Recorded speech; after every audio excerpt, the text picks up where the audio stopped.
쉽지 않은 그 모습인 겁니다.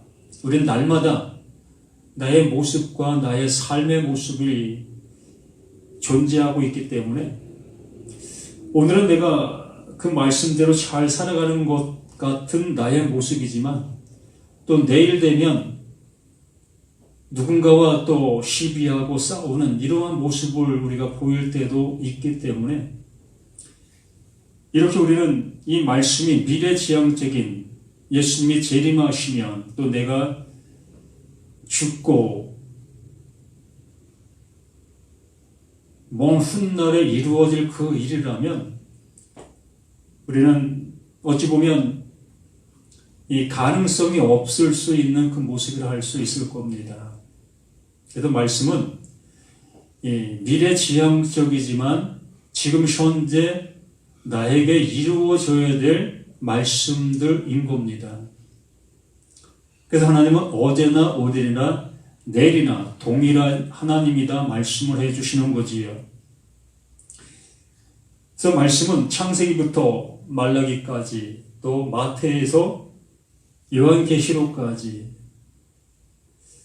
시간을 두고 모든 것이 흘러가는 것처럼 보이고 있으나 언제나 그 하나님은 그 시간들 속에 늘 완성의 말씀을 우리에게 주시고 계셨던 겁니다.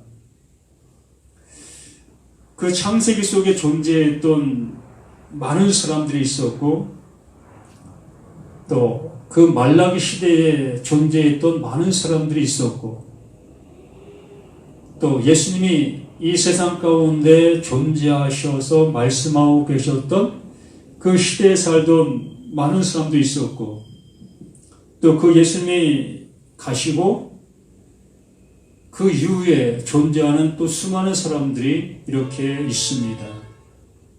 그래서 우린 지금 현재 속에서는 예수님이 가시고 존재하고 있는 그 모습 속에 있는 우리들인 거지요.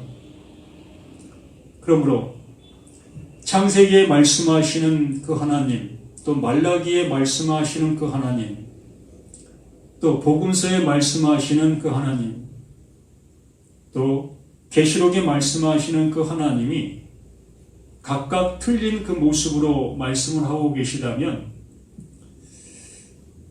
우리는 어디에 어떻게 종잡고 그 말씀을 따라갈 수 있겠는가라는 얘기지요. 늘 하나님은 시작도 그 하나님, 행하시는 것도 하나님, 끝맺음을 주시는 것도 그 하나님. 그러므로 모든 것 속에 그 하나님이 하시고 계시는 그 일들이었다는 거지요. 그러므로 그 하나님이 행하시는 그 일들 속에 나라는 나를 그 안으로 끌어들이시는 그 일을 하고 계셨던 그 모든 것들, 그렇게 행하시는 그것을 말씀하고 계셨던 것들이 창세기부터 말라기 또 복음서에서 계시록까지 이 모든 말씀들이 다 그것을 말씀하고 계셨던 그 말씀들이었다는 겁니다. 그러므로 우리는 이 말씀을 접하면서 그 하나님께서 우리에게 말씀해 주시려고 하시는 그 말씀을 들을 수 있는 우리 모두가 되어져야 합당한 겁니다. 그 말씀을 듣지 못하고 있다면 우리는 무엇을 정말 이 말씀에서 얻을 수 있는가라며 신앙을 하고 있는 것이냐라는 얘기입니다. 잠시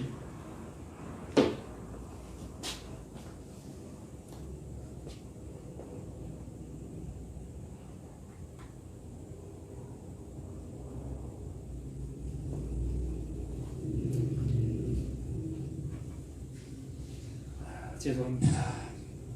그래서 우리는 하나님의 말씀은 지금이 은혜 받을 만한 때요, 지금이 구원의 날이다라는 그 말이 지금 이 말씀을 통해서 나에게 들려줄 수 있는 복음이 되어야 할 것이라는 겁니다. 기쁨의 좋은 소식이라는 것은 도저히 난 그것을 받을 수 없는 나인데도 불구하고 그 은혜를 받게 되어지게 되는 그 상태적인 그 모습, 이게 기쁨의 좋은 소식, 복음이다라고 얘기하는 거지요.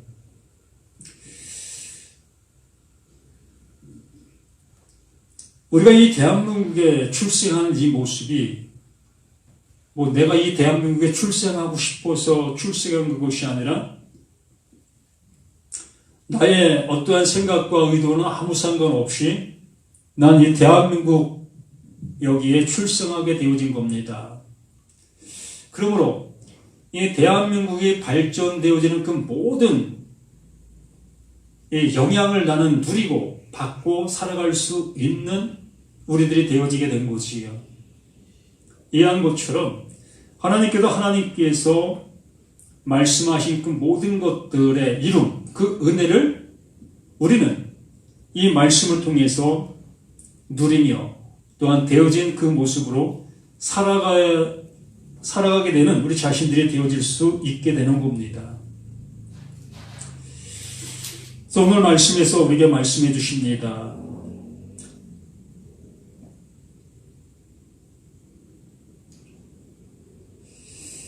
예, 27절부터 잠시 보면 만물을 그의 발 아래 두셨다 하셨으니 만물을 그의 발 아래 두셨다.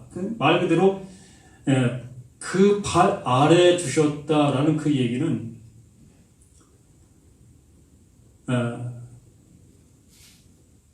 그 위에 있는 자가 밑에 있는 자를 치리하고 또 가르치고 또 이끌고 또 보호하고 이러한 모습을 해야 되는 그 상태적인 모습을 얘기하는 것이라 할 수 있지요.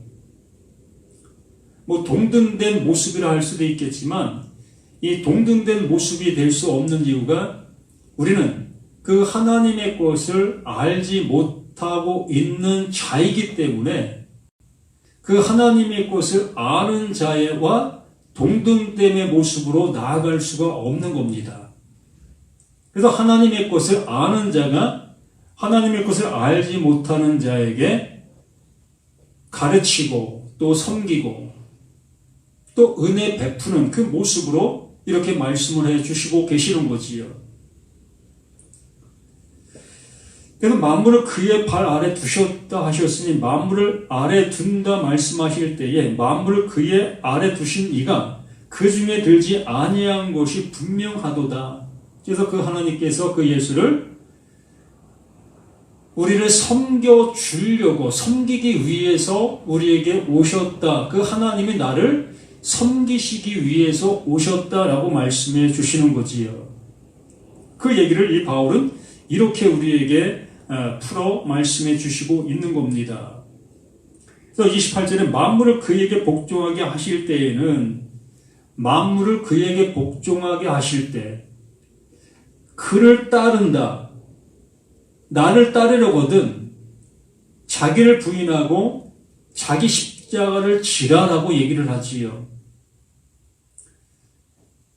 만물 위에 그 만물들에게 그 하나님의 것을 가르치시기 위하여 또 만물들을 섬기기 위하여 오신 그 예수 그리스도가 이제 여기 말합니다. 만물을 그에게 복종하게 하실 때에는 분명히 같은 모습이 되게 해 주실 것이다 라는 얘기지요.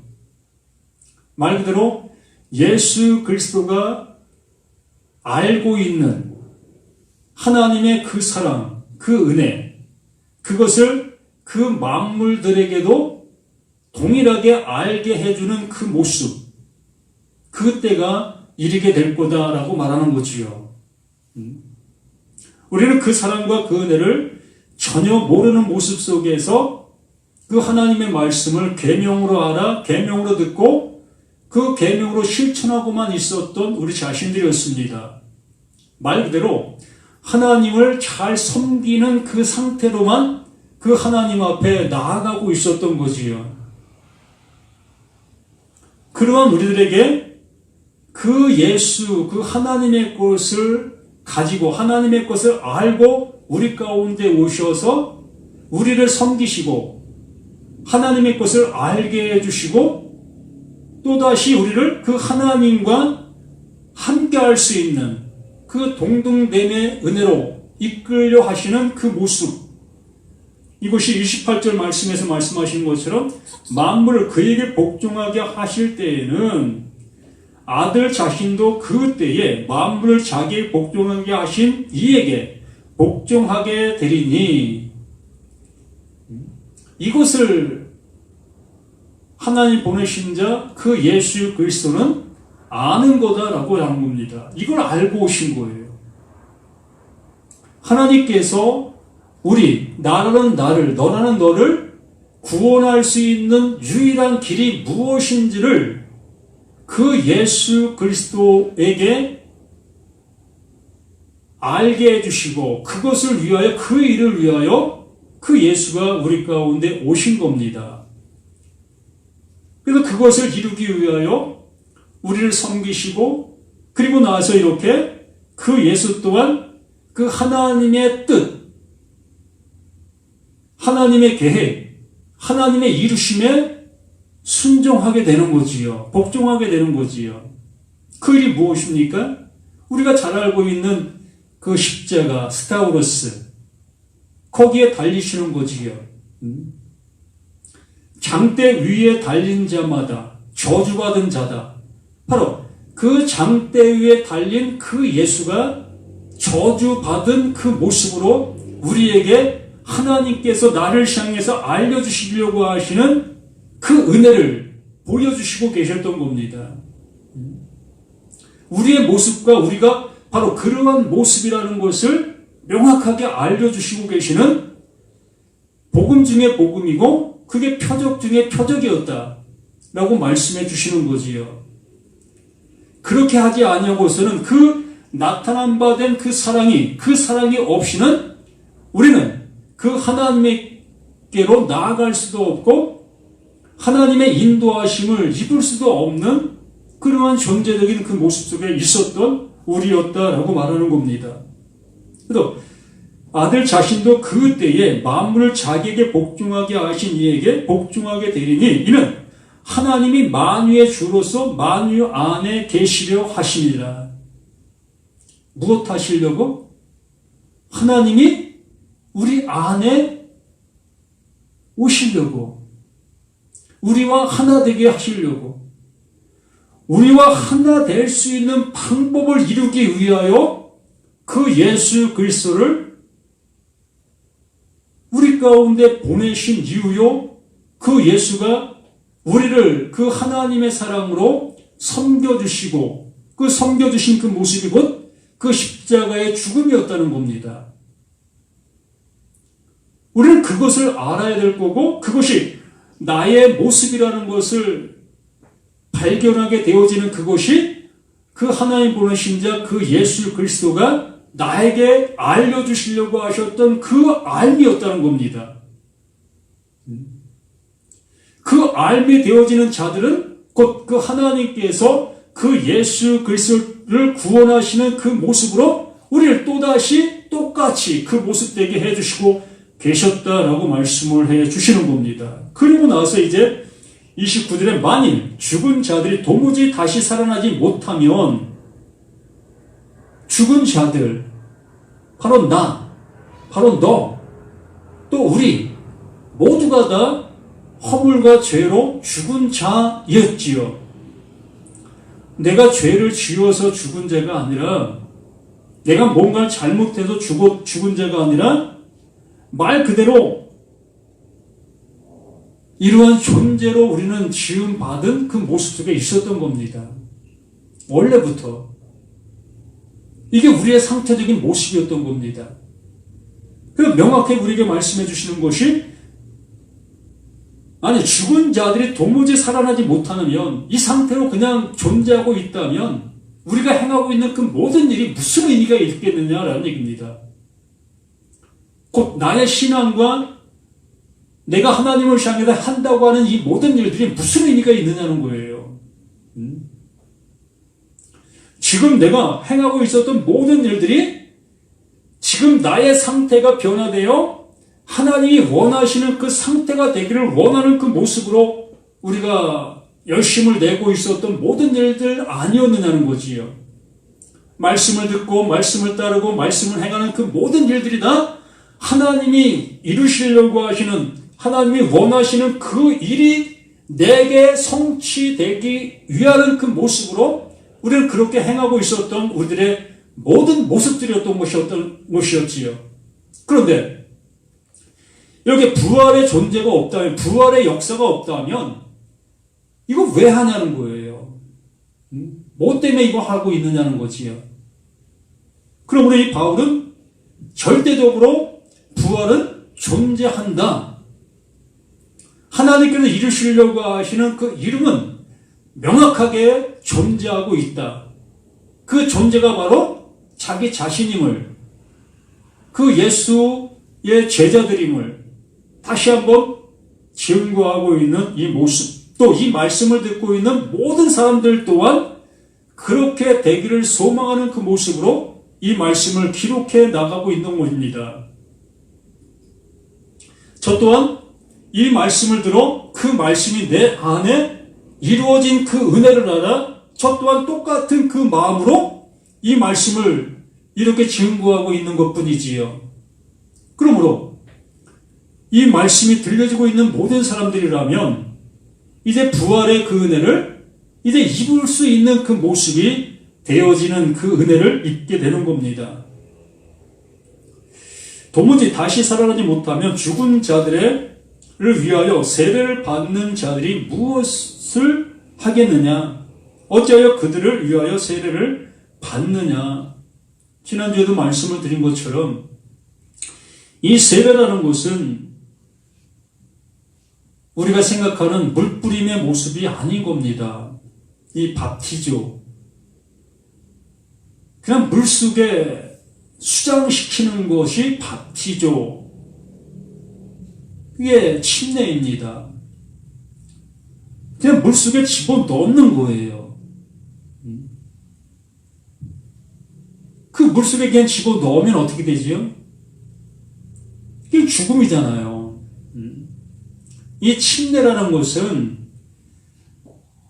우리를 죽이는 거예요. 살았다 여기는 나를 그거 사는 거 아니다라는 것을 확인시키는 그 모습으로 그 침례를 행하는 겁니다. 그래서 이 침례를 명확하게 우리가 알고 있다면 그 세례받은 것, 그 침례받은 것을 통해서 하나님의 엄청난 비밀의 은혜를 알게 되어지는 거예요. 그러나 이것을 그냥 형식적인 그러한 관습의 모습으로 교회에서 행하고 있었기 때문에 나 세례받았어, 나 세례교인이야, 이러한 의식 속에 그 세례받은 그 사람은 구원받은 하나님의 아들이다라고 얘기를 하고 있지요.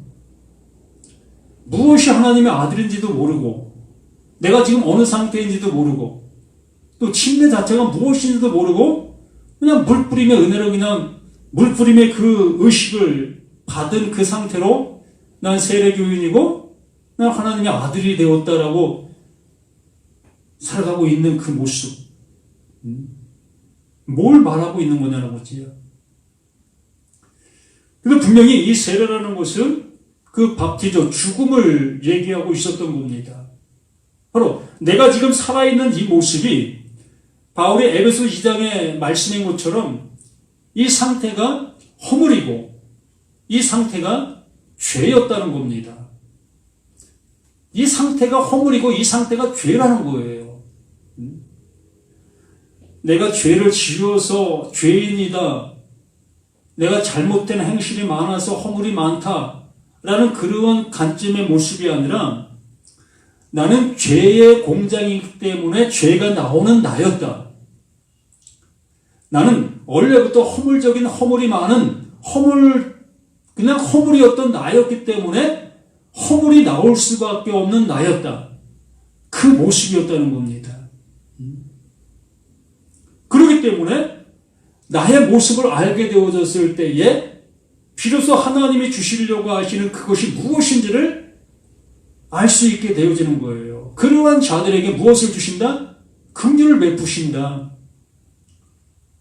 바로 여리고로 내려가다 강도 만난 그 사람에게 긍휼을 베푸는 그 자비를 베푸는 그 모습이 곧 나의 모습이었다는 거예요. 내가 허물과 죄로 죽은 나인 것을 알게 될 때 내가 바로 강도 만난 나였다는 것을 비로소 알게 되어지니 그 강도 만난 자에게는 무엇이 필요합니까? 그 긍휼이 필요하잖아요. 치료해 주심의 모습이 필요하잖아요. 나는 그 하나님의 치료하심을 받아야 되어지는 존재, 그 속에 있었던 거예요. 그러나 나는 자체는 허물과 죄로 죽어있는 나이기 때문에 누구에게 긍휼 받을 생각조차도 못할 수밖에 없는 거라는 겁니다. 난 구원받을 그러한 존재 가치도 없다는 그 존재로 난 살아가고 있었던 거예요.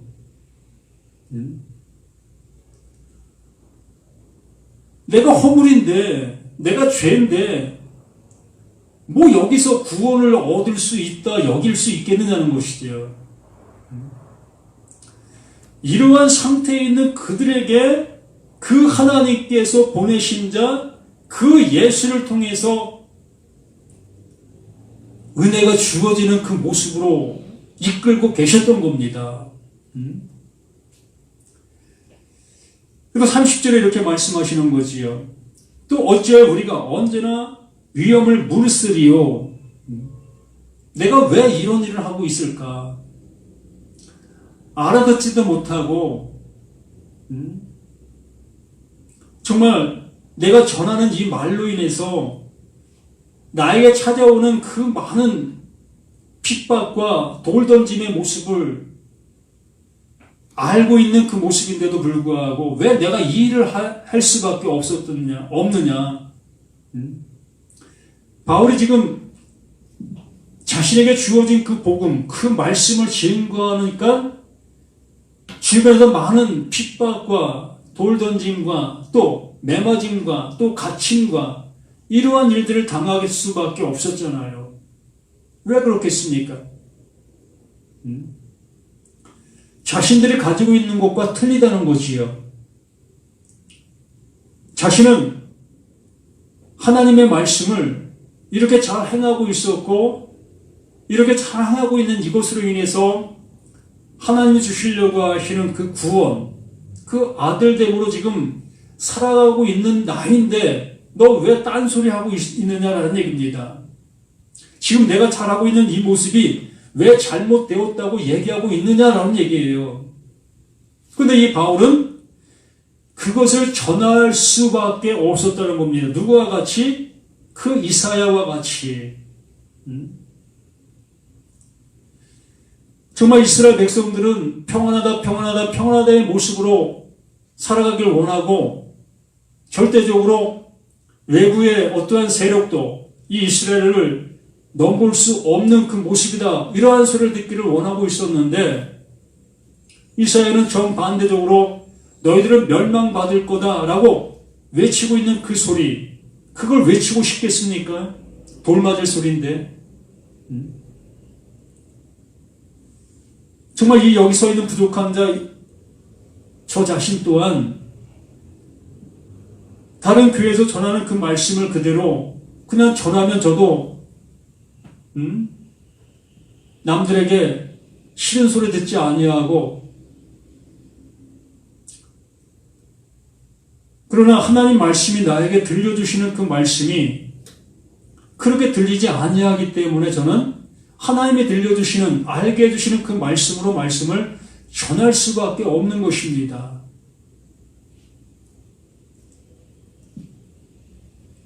그러면서 31절에 말씀하는 겁니다. 형제들아, 내가 그리스도 예수 우리 주 안에서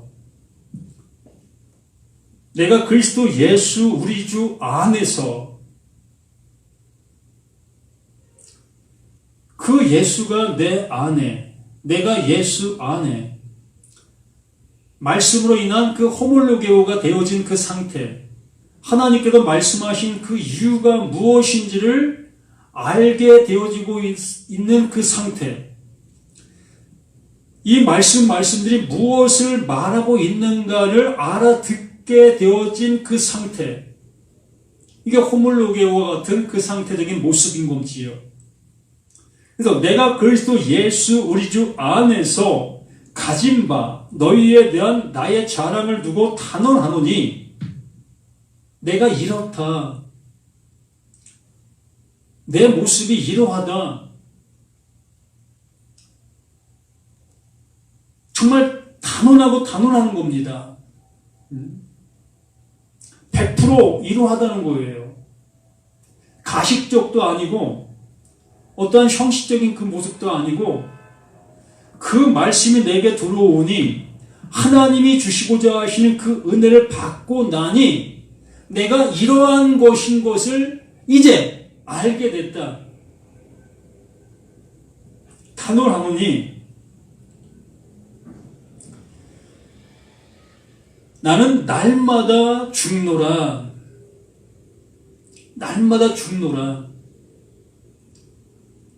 이 말씀이 도대체 무슨 말씀일까?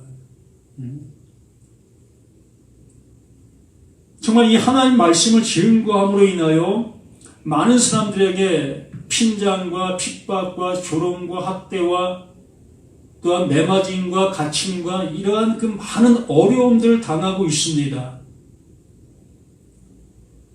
그러한 모습 속에 있는 이 바울은 절대적으로 자신 안에 있는 그 말씀, 하나님 주신 그 은혜적인 그 말씀들을 가감할 수 없었고 오로지 그 말씀을 증거하는 그 모습 속에 있었습니다. 왜? 그것이 자신을 살리는 그 말씀이었고 또 그 말씀이 또 그 말씀으로 인하여 살아야 될 그 많은 사람들이 있었기 때문에 그렇지요. 그러면 정말 자신을 살리는 그 말씀을 가지고 있는 그 바울에게 여기 이렇게 고백하고 있는 이 고백이 도대체 무슨 고백이겠느냐는 겁니다. 나는 날마다 죽노라. 바로 우리 이 말씀 앞에 있는 모든 사람이 다 일반의 모습으로 이렇게 되어져야 될 것이라는 겁니다.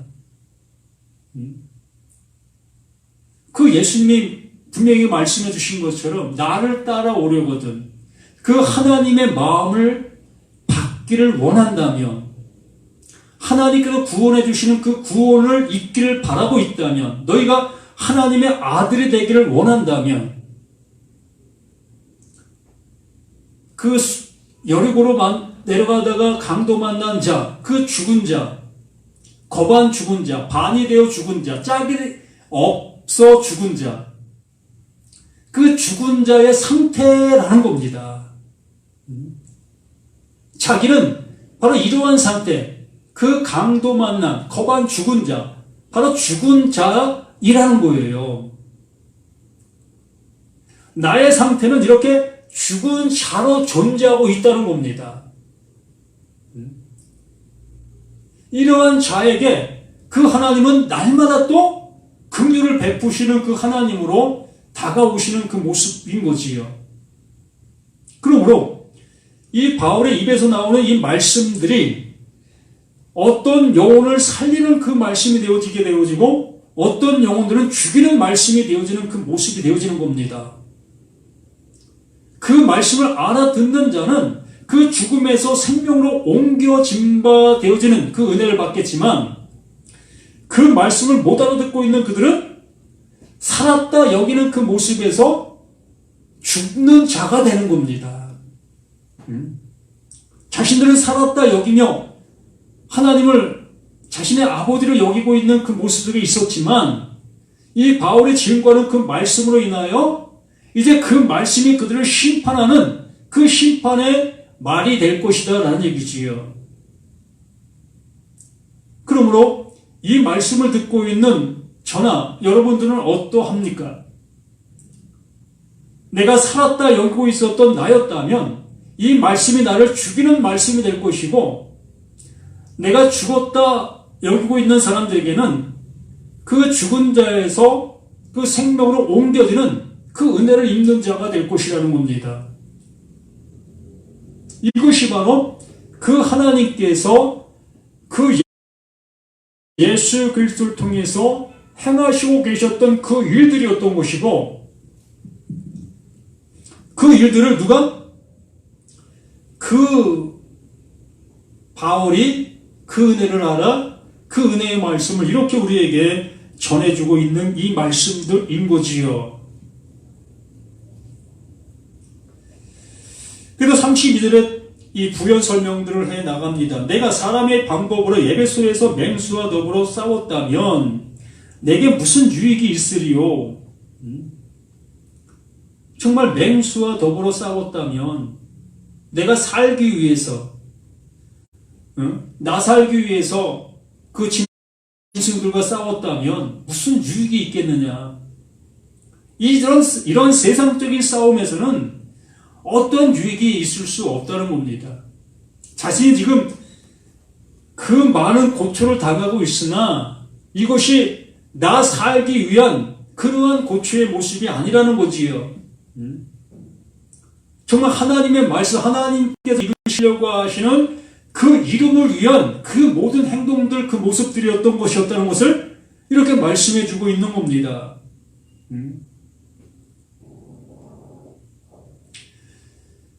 무슨 유익이 있으려? 죽은 자가 다시 살아나지 못한다면 내일 죽을 터이니 먹고 마시자 하리라. 정말 이 바울이 그 고난과 고통과 그 괴로움으로 정말 죽임을 당한다 할지라도 자신이 증거하고 있는 그 말씀들로 인하여 자신은 영원히 사는 존재의 은혜를 잊지 못하고 있다면 자신이 지금 증거하는 그 일들로 인해서 무슨 유익이 있겠냐는 거지요. 곧 맹수와 더불어 싸운 것과 같은 그 모습이라는 겁니다. 부활이 없다면 자신의 입에도 증거되는 그 말씀들이 자신을 살릴 수 없는 그 말씀들의 모습이라면 자신의 생명을 잡아먹겠다고 하고 있는 그 짐승들과 싸운 것과 똑같다는 겁니다. 아무 의미 없는 거라는 겁니다. 그러나 이 바울, 지금 그에게도 전해지는 그 말씀들은 그 하나님께로부터 그 예수를 통해 자신에게 주어진 그 말씀들은 바로 자신을 영원히 살게 하는 그 부활의 말씀, 그 생명의 그 말씀이라는 것을 이렇게 확증하고 있는 이 모습인 겁니다. 그러므로 수십 년간 다닌 우리들이 그 교회에서 들은 그 말씀들이 정말 나의 생명, 나의 죽음 속에서 영원히 나를 살릴 수 있는 그 말씀이 되어지지를 못하고 있다면 무엇을 위해서 지금 애쓰고 있느냐는 거지요. 세상 종교가 다 어떻게 하면 잘 먹고 잘 살 수 있을까, 평안히 살 수 있을까, 그 모습 속에 달려가고 있는 거 아니겠습니까? 좀 더 나은 그 모습의 신앙을 가진 사람들은 내가 이 세상에서 좀 더 의로운 삶을 살면 저 세상에 가서 좋은 곳에 갈 수 있겠지라는 희망을 갖고 그 일들을 또 하고 있는 모습에 있는 사람들도 있고요.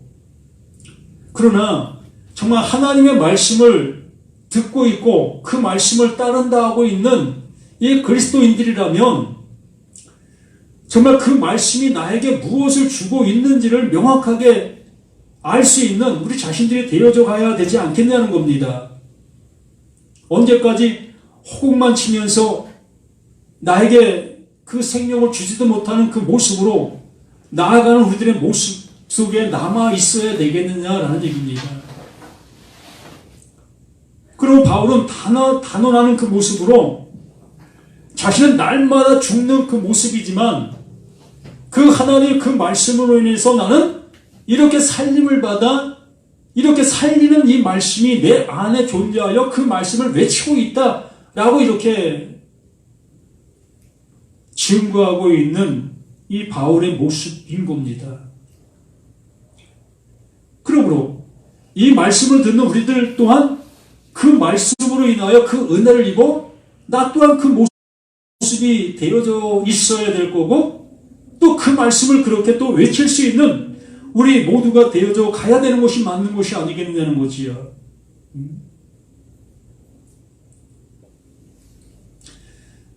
내가 다시 살아나지 못한다면 내일 죽을 터이는 먹고 마시자 하리라. 오히려 이렇게 사는 것이 낫지 않습니까? 이 은혜를 알지 못한다면. 뭐 절제할 필요가 있겠고 뭐 착하게 살려고 발버둥 칠 이유가 뭐 있습니까? 이왕지사가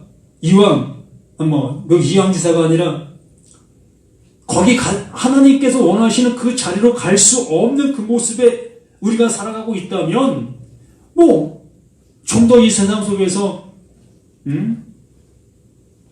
재밌게 사는 것이 더 좋지 않겠냐는 거지요. 그러므로 이왕 예수를 믿는다면 하나님의 말씀을 따르고 있는 자들이라면 신앙 때문에 절제하고 신앙 때문에 어떠한 모습에 무서워하는 그 모습의 삶을 살아가고 있다면 그 말씀이 원하는 그 은혜를 받은 자로 살아가자는 겁니다. 그래야 마지막 그때에 울며 이를 갈미 없는 그 모습 속에서 찬양의 모습이 될 수 있지 않겠느냐는 겁니다. 그래서 33절에 이렇게 말씀하시지요. 속지 말라. 악한 동무들은 선한 행실을 더럽히다니. 속지 말라. 악한 동무들은, 말 그대로 여기서 악하다는 이 표현이 우리가 생각하는 그 악한 행동들의 모습을 일컫는 그 모습이 아닌 것을 우리는 알으셔야 할 것이 아니겠습니까? 하나님의 말씀을 바르게 알려주지 않고 있는 그들이 곧 악한 자다라는 얘기입니다. 어떠한 이익을 위해서 자신의 목적을 위하여 정말 교인들과 성도들을 자신의 도구로 사용하고 있는 그러한 무리들, 이게 악한 무리들이라는 겁니다. 하나님의 말씀을 자신의 어떠한 이익의 도구로 사용하고 있는 그 모든 무리가 다 악한 그 모습에 있는 자들이고, 그러한 자들을 친구로 둔 자가 이러한 모습이라는 거예요. 그러므로 속지 말라. 악한 동무, 선한 행실을 더럽히는 그 모습. 왜요? 자신들은 이미 자신들이 가고 있는 그 길이 확고한 그 모습이라고 여기고 있기 때문에 자신이 가고 있는 그 길에 어긋난 모습을 보이고 있는 이 바울, 또 바울의 무리들, 그들을 향해서 정말 좋지 않은 얘기를 쏟아내게 될 것이고, 그를 따르는 그들을 향해서 또 핍박하고 또 내쫓임바 되어지는 그 모습이 될 거고, 너 왜 그렇게 가? 내가 수십 년 동안 이 길을 걸어왔는데 내가 이 길을 걸어온 이 길이 잘못된 것인 줄 아냐? 이 길이 옳은 길이야 라면서 정말 이 바울의 말을 따라 가고 있는 그들을 유혹하고 넘어지게 하고 있는 그들이 바로 악한 친구들이다 라고 얘기하는 겁니다. 그러므로 30절 깨어 의를 행하고 죄를 짓지 말라. 왜 분리되려고 하고 있느냐? 정말 그 하나님께로부터 그 말씀이 너에게 임한 그 모습 속에 있다면, 그 하나님과 하나 된 그 모습, 그 은혜를 입은 자의 모습에 있다면 그 모습 속에서 그냥 가라라는 거지요. 그 악한 그들을 통해서 또 유혹받아 그 모습에서 분리되어지려 하는 그 모습, 이게 아닌가? 저들이 말하고 있는 말이 맞는가? 라는 그러한 모습으로 또 흔들리게 되어지는 그 모습. 그러니까 깨어 의를 행하고 그 말씀을 굳게 지키라는 얘기입니다. 정말 나를 구원해 주시고 나를 영원한 생명, 나에게 긍휼을 베풀어 주신 그 은혜가 무엇인지를 알고 있다면, 나는 그 긍휼을 받을 수도 없는 나인데도 불구하고 그 긍휼이 내게 입혀진 사실의 모습이 내게 주어진 모습을 알게 됐다면, 그걸 보고 깨어 의를 행하라라고 얘기하는 거예요. 그것을 너는 그 의를 받을 그 긍휼을 받을 수도 없었던 너였지 않느냐. 그걸 알고 있던 너에게 정말 예기치도 않은 그 하나님의 긍휼이 너에게 입혀진 그 모습 속에 있는 그 이 사실, 이것을 깨어 의를 행하고 죄를 짓지 말라. 이 은혜를 멸시하지 말라는 얘기지요. 말 그대로 나의 신분적인 모습을 잊지 말라는 거예요. 그 바울이 나는 날마다 죽노라라는 그 고백이 바로 이 고백을 이렇게 다시 한번 부연 설명을 더 강력하게 해주고 있는 겁니다. 나나 너나 우리 모두가 다 어떠한 상태적인 모습에 있었던 것을 우리는 잘 알고 있지 않느냐. 어찌 우리가 그 하나님께로부터 구원, 또 부활, 하나님의 은혜를 받을 만한 어떠한 가치를 갖고 있었던 우리였더냐. 어느 한 부분도 우리는 그분에게 은혜를 입을래야 입을 수도 없는 그러한 존재적인 그 모습 속에 우리가 있었던 걸 알고 있지 않느냐. 그런데도 불구하고 우리에게 그 하나님께서 은혜, 그 긍휼을 베풀어 주신 그 사실이 이 말씀을 통해서 우리가 확인했지 않느냐. 그러므로 이제 악한 동무가 나를 속일지라도 깰지라도 우리는 그 꿰매, 그 유혹에 넘어갈 이유가 없는 우리들이다. 왜? 구원받을 수도 없는 나였는데 이 은혜를 주신 그 은혜를 이제 알았다면, 알고 있지 않느냐. 죄를 짓지만 하나님을 알지 못하는 자가 있기로 내가 너희를 부끄럽게 하기 위하여 말한다. 정말 우리 자신들은 그 하나님의 은혜가 주어진 우리 자신들이라면 그 은혜 속에서 무엇을 해야 되겠느냐라는 얘기지. 뭐 잘났다고 내세울 어떠한 것이 우리에게 있을 수 있겠느냐라는 얘기입니다. 이렇게 그 바울 그 자신이 자신의 상태적인 모습을 명확하게 얘기해 줌으로 인하여 우리 자신들의 모습 또한 그 바울의 그 말하고 있는 그 모습이 거울이 되어지고, 또 그 거울이 되어진 것뿐만이 아니라 그 바울 그 자신에게 하나님의 은혜가 주어진 그 사실이 또다시 나에게 증명이 되어지는 그 사실로 다가오게 되어질 수 있는 그 모습이 되어진다는 얘기지요. 왜? 하나님은 창세기나 말라기나 복음서나 계시록이나 똑같은 모습으로 말씀하시고 계시고 일하시고 계시는 그 하나님이시기 때문에 그 하나님께서 그 하나님의 뜻을 이루시기 위하여 이루어 가시는 그 모습으로 우리에게 일하시는 그 하나님이시기 때문에, 그렇기 때문에 우리는 이 모든 말씀 앞에 아멘 할 것밖에 없다는 겁니다. 왜? 그런 모습도 있어야 되겠지만 그 왜라는 퀘션 마크를 우리는 둘 자격도 없는 우리 자신들이라는 겁니다.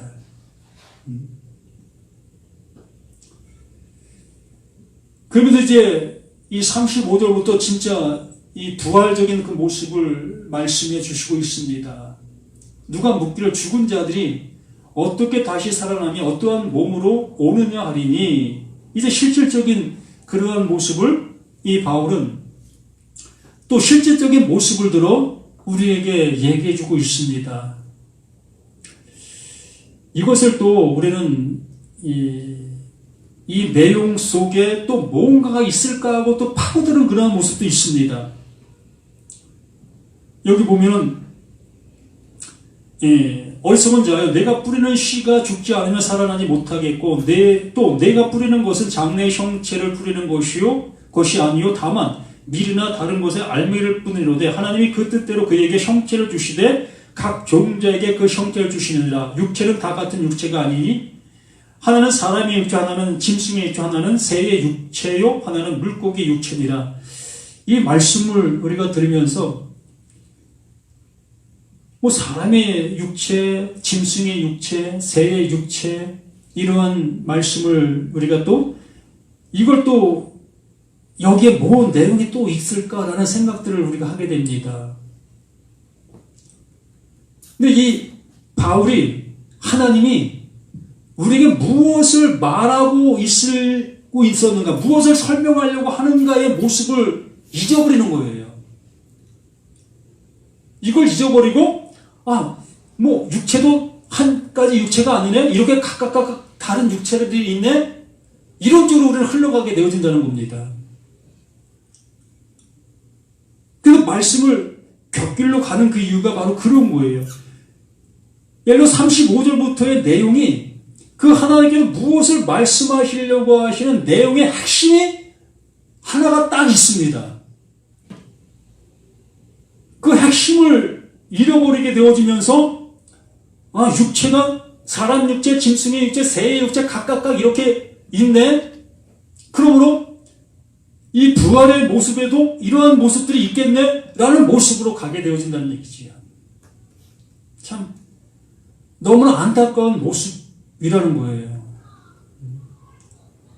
서두에 분명하게 말합니다. 누가 묻기를 죽은 자들이 어떻게 다시 살아나며 어떠한 몸으로 오느냐 하리니, 그 36절 어리석은 자요. 그 35절을 묻고 있는 그들을 향해서 어리석은 자라는 얘기입니다. 너희가 지금 오해하고 있었구나. 정말 하나님께서 원하시고 하나님께서 이루시려고 하는 그 모습이 무엇인지를 너희가 모르고 있었구나. 이 모습으로 얘기하면서 어리석은 자요, 내가 뿌리는 씨가 죽지 않으면 살아나지 못하겠고, 또 내가 뿌리는 것은 장래의 형체를 뿌리는 것이 아니요 다만 밀이나 다른 것의 알맹이 뿐이로되. 뭘 뿌렸느냐? 우리 분명히 밀을 뿌렸습니다. 우리가 잘 알고 있는 이 쌀, 보리 이런 것처럼 생긴 그 밀, 저는 그 밀에 재배도 해봤고 타작도 해봤고 그걸 씹어보기도 했습니다. 또 갈아보기도 했습니다. 그렇기 때문에 밀이 어떠한 것인 건지는 전 잘 알고 있습니다. 그러므로 그 밀을 뿌립니다. 조그만 정말 면봉만한 그 밀을 우리는 그 밭에다가 뿌리지요. 우리는 분명히 밀을 뿌린 거예요. 밀을 뿌렸는데 거기에서 뭐가 나온다? 그 형체가 나온다는 거예요. 이걸 얘기해 주려고 하고 있다는 겁니다. 그러면 하나님께서 이루실 일이 무엇이냐는 거예요. 나를 뿌렸는데 나는 나에게서 무언가를 거두시려고 하고 있었다는 거예요. 그게 부활이었다는 거고, 그게 하나님의 생명이고, 그것이 하나님께서 이루실 그 뜻이었다는 겁니다. 근데 우리는 자꾸 그 보여지는 그 형체만을 생각하고, 우리도 형체가 있대. 그 형체를 찾으려고 우리는 성경 속에서 발버둥 치고 있는 우리 자신들의 모습이라는 것이에요.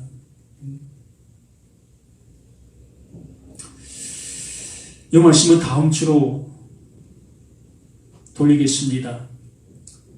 그래도 정말 이 부활이라는 것이 뭐 처음부터 끝까지 그 하나님은 처음부터 부활을 말씀해 주셨고, 그래도 모든 말씀이 다 그 부활을 향한 하나님의 사랑의 말씀들인 거지요.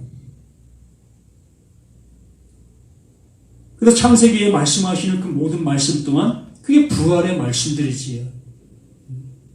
하나님이 이렇게 이루시고 계시고 이렇게 일하고 계셨다는 것을 말씀해 주시고 계셨던 거고, 그래서 그 사건들을 통해서 그 하나님께서 그 부활을 어떻게 이루시고 계시는가를 볼 수 있는 우리들의 모습이 되었어야 했다라는 얘기고, 그래서 구약에서 그것을 보게 되어졌을 때 그 신약에 와서 그 예수를 통해서 더욱더 명확하게 그 부활이 무엇인지를 알아볼 수 있었어야 될 거고, 또한 그걸 통해서 이 서신서를 통해서 그 말을 전하고 있는 제자들을 통해 더욱더 우리들은 명확한 나 자신의 모습을 보실 수 있었어야 되었던 이 모든 것들이었다라는 얘기입니다. 그래도 이 요한복음 고린도전서 15장 말씀이 이제 이 종점을 다다르고 있는데 정말 이 부활의 핵심적인 모습이 이제부터 이제 나오는 그 모습인 것 같아요. 그래서 다음 주부터 상당히 저도 기대가 되어지는 그 모습으로 기대가 되어집니다. 고맙습니다. 아멘. 오랜만에 뵙습니다. 아이고 그러게요. 아이고. 늘 바쁘.